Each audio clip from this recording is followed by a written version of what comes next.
प्रिय भक्तगण, आज हम आपको एक कथा का श्रवण करा रही हूँ, जो सुनने मात्र से आपके जीवन में सुख, संपत्ति और धन की वर्षा होगी। तो चलिए कथा को प्रारंभ करते हैं। भगवान शिव माता पार्वती से कहते हैं कि अगर कोई इंसान दृढ़ निश्चय करना सीख जाए तो उनके सारे दुख दूर हो जाएंगे।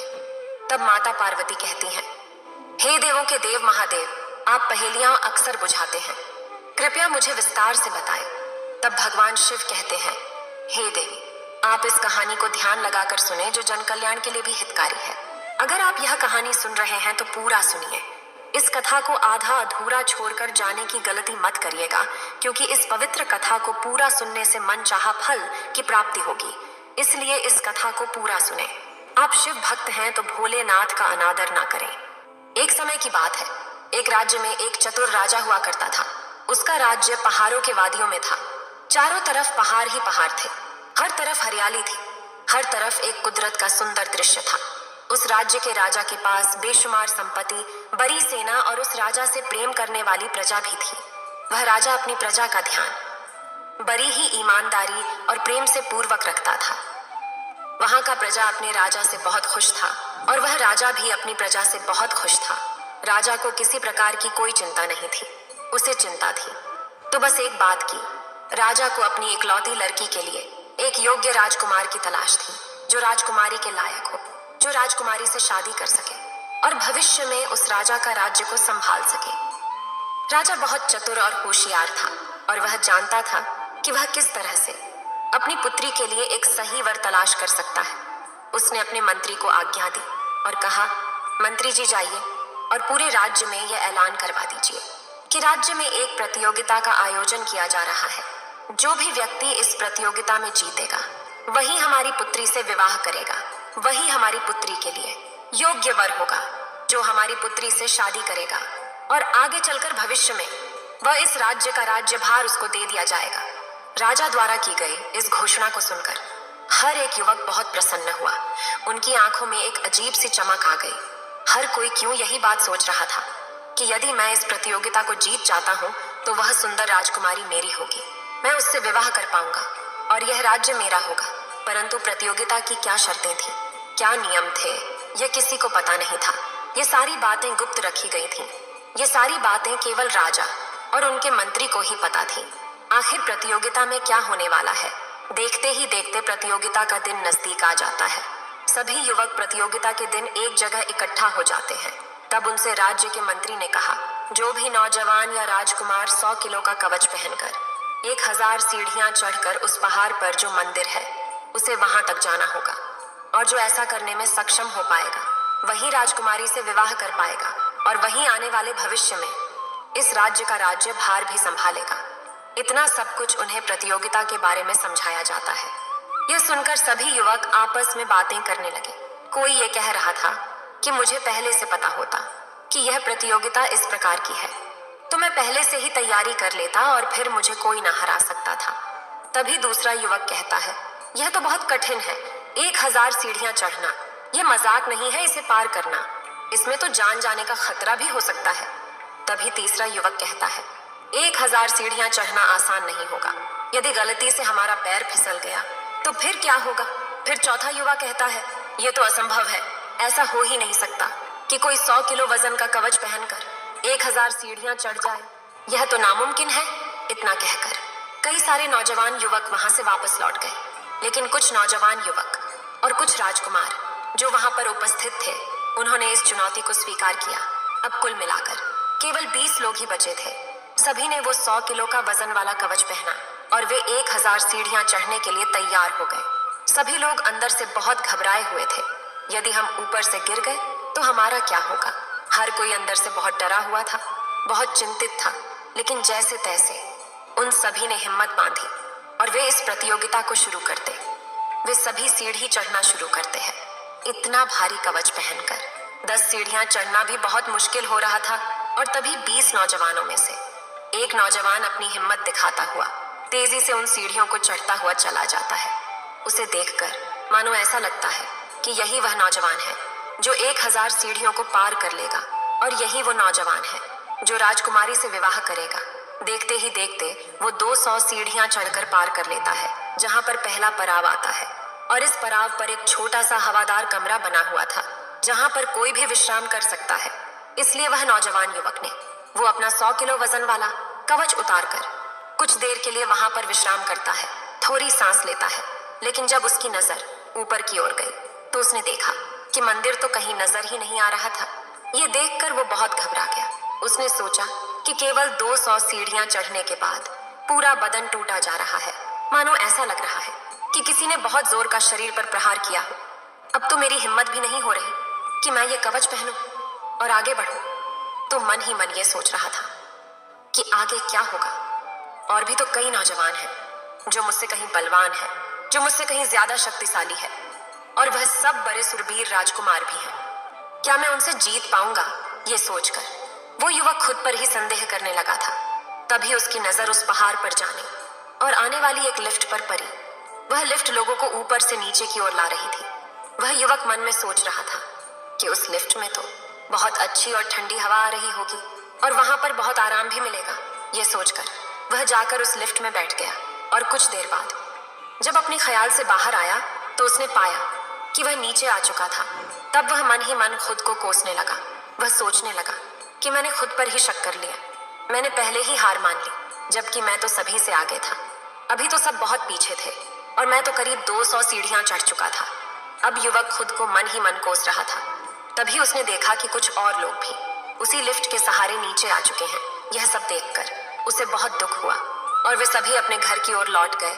लेकिन कुछ लोग जो अब भी उस सीढ़ियों को चढ़ रहे थे, उनमें से एक युवक मन ही मन ख्यालों में डूबा हुआ था। वह यह सोच रहा था कि बस एक कदम और, मुझे तो बस एक एक कदम आगे बढ़ते जाना है और इस प्रतियोगिता को जीतना है, क्योंकि यदि मैं नहीं जीतूंगा तो कोई और जीत जाएगा और कोई और राजकुमारी से विवाह कर लेगा और वह राज्य उसका हो जाएगा। इसलिए मुझे ये प्रतियोगिता जीतनी ही है। और इसी ख्यालों में मैं डूबा हुआ था। जब वह प्रतियोगिता जीतेगा तो उसकी शादी राजकुमारी से हो जाएगी, जो इस नगर की सबसे सुंदर युवती है, और इसके साथ ही उसे यह राज भी मिल जाएगा। वह युवक अपनी लालच की इन कल्पनाओं में डूबा हुआ था। तभी अचानक उसका ध्यान सीढ़ियों पर से हट गया और उसका पैर फिसल गया। वह सीढ़ियों से फिसलता हुआ सीधा नीचे आ गिरा। जब वह नीचे पहुंचा तो एहसास हुआ कि उसे बहुत गंभीर चोटें लगी हैं। राजा ने मंत्री को आदेश दिया कि तुरंत इनका इलाज करवाया जाए। मंत्री ने राजा की आज्ञा का पालन किया। उस युवक को तुरंत ही इलाज के लिए ले जाया गया, लेकिन कुछ लोग अब भी ऊपर की ओर बढ़ाते जा रहे थे। जब ये लोग दूसरे पड़ाव पर पहुंचे तब उनमें से एक व्यक्ति दूसरे व्यक्ति से कहता है, अरे भाई, वो तो इतना ताकतवर था, फिर भी उसका पैर फिसल गया और वो नीचे जा गिरा। पता नहीं उसे कितनी चोटें आई होंगी, पता नहीं उसकी कितनी हड्डियां टूटी होंगी, आखिर इतनी ऊपर से नीचे जाकर गिरा है। ये सोचकर वह व्यक्ति बहुत घबरा चुका था। वह मन ही मन डरने लगा था। वह ये सोच रहा था कि ये प्रतियोगिता तो बहुत खतरनाक है, इसमें तो जान का भी खतरा हो सकता है, और जब जान बचेगी तब तो हम राजकुमार से शादी करेंगे। ये सोचकर वे तीनों व्यक्ति एक साथ नीचे आ जाता है, और जब ये लोग नीचे पहुंचते हैं तो उन्हें महसूस होने लगता है कि वह डर के कारण हार मान चुके थे। उन्होंने अपना फैसला बदल लिया था, जिस कारण उन्हें अफसोस होने लगा। वे खुद को मन ही मन कोसने लगे, लेकिन वो दूसरों के सामने अपने आप को नीचा नहीं दिखाना चाहते थे। जब ये लोग नीचे पहुंचे तो उनसे उनके नीचे आने का कारण पूछा गया, तो एक युवक ने बहाने बनाते हुए कहा, सीढ़ियों में बहुत ही फिसलन है, यदि हम गिर जाते तो हमारी हड्डियां टूट जाती और हो सकता है कि हम अपाहिज हो जाते, और यदि हम अपाहिज हो जाएंगे तो राजकुमारी को छोड़िए, हमें कोई भी युवती नहीं मिलेगी, हमारी कभी शादी तक नहीं हो पाएगी, हमारा तो पूरा जीवन नरक बन जाता। और जो बाकी लड़के उस युवा के साथ वापस लौटे थे, उन्होंने भी कुछ ऐसा ही बहाना बनाकर अपनी बात को रख दी।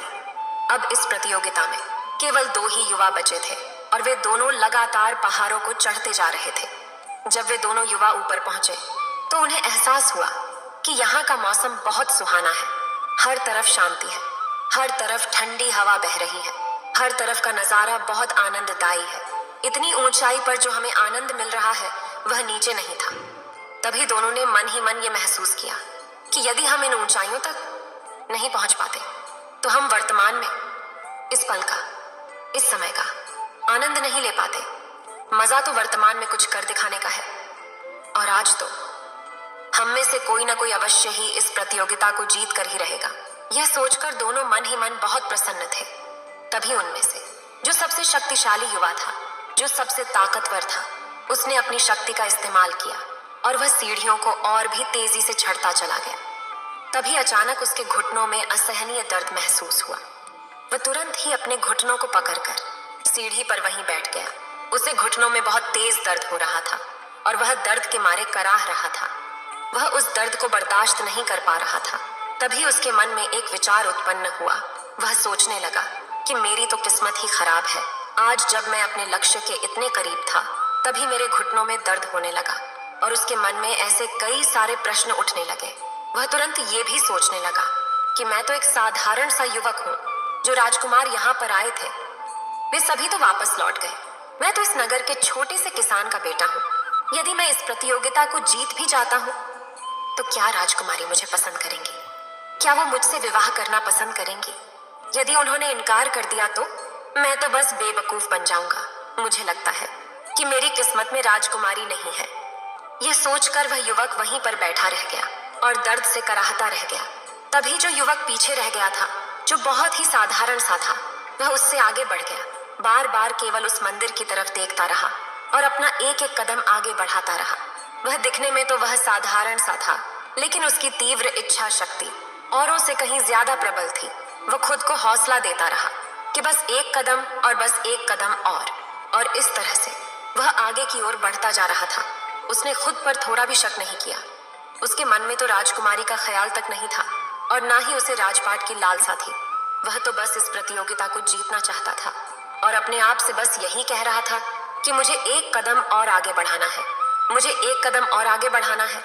और इसी प्रकार एक एक कदम और आगे बढ़ता हुआ चला गया। यह सब देखकर सभी बड़े आश्चर्यचकित थे कि आखिर ये साधारण सा दिखने वाला व्यक्ति आखिर इतना शक्तिशाली कैसे हो सकता है। और तभी वह दूसरे पड़ाव पर आ पहुंचा और अब ऊपर जाने के लिए केवल 400 सीढ़ियां ही बची थीं। उसने वहां पर कुछ देर विश्राम किया और फिर उसने आगे का सफर तय करना शुरू किया। जैसे ही वह आगे बढ़ने लगा, पहली सीढ़ी पर कदम रखते ही उसे अपना कवच हल्का महसूस होने लगा। उसे लगा कि शायद ये कोई भ्रम है। ऐसा कैसे हो सकता है कि कोई 100 किलो का वजन है, लेकिन मुझे ये हल्का क्यों महसूस हो रहा है? वह बड़ा अचंभित था, तो बहुत आश्चर्यचकित था, लेकिन उसने हार नहीं मानी। वह अगला कदम बढ़ाता रहा और अगले कदम के साथ उसका कवच उसे और हल्का महसूस होने लगा था, मानो जैसे उसके कवच को कोई ऊपर की ओर खींच रहा हो। जैसे जैसे वो आगे बढ़ता जा रहा था, वो कवच उसे और भी हल्का महसूस होता जा रहा था। देखते ही देखते वह अपने आप को और भी फुर्तीला महसूस करने लगा था। वह अपने आप को और भी शक्तिशाली महसूस करने लगा था और धीरे धीरे एक एक कदम बढ़ाते हुए 1000 सीढ़ियों को पार कर गया और उसने इस प्रतियोगिता को भी जीत लिया। राजा यह देखकर बहुत प्रसन्न हुए। उस युवा की चतुराई आखिर काम कर गई। राजा ने उस युवक को तिलक किया और उसे विजेता घोषित किया। लेकिन उस युवा के मन में एक प्रश्न था और वो यह था कि आखिर 400 सीढ़ियों के दौरान उसका 100 किलो वाला कवच इतना हल्का कैसे हो गया। वह किसी तरह से हिम्मत जुटाकर राजा से कहता है, हे राजन, मेरे मन में एक प्रश्न है। यदि आपकी आज्ञा हो तो मैं इसका जवाब जानना चाहता हूँ। राजा ने कहा, पूछो, तुम्हारे मन में क्या प्रश्न है? इस पर वह युवक कहता है, हे राजन, जब मैं शुरू से लेकर 400 सीढ़ियां तक चढ़ा, तब तक मुझे यह कवच बहुत वजनदार लग रहा था। ऐसा लग रहा था कि मानो अब मैं इस कवच को 1 मिनट भी और ना उठा पाऊंगा। लेकिन जैसे ही मैंने 400 सीढ़ियों के बाद अपना पहला कदम बढ़ाया, मुझे यह कवच हल्का महसूस होने लगा। और जैसे जैसे मैं आगे बढ़ता गया, जैसे जैसे मैं और सीढ़ियां चढ़ता गया, कवच और भी हल्का होता जा रहा था। इसके पीछे का क्या कारण? तभी वो राजा कहता है, हमने 400 सीढ़ियों के बाद एक बड़ा सा चुंबक लगा रखा है जो इस कवच को अपनी ओर खींचता है। उसी कारणवश ये कवच तुम्हें हल्का महसूस होने लगा था। इस पर वह युवक राजा से कहता है, किंतु हे राजन, आपने ऐसा क्यों किया? आखिर इसके पीछे का क्या कारण है? तभी राजा उस युवा से कहता है, इस प्रश्न का उत्तर तो मेरे गुरु ही दे सकते हैं।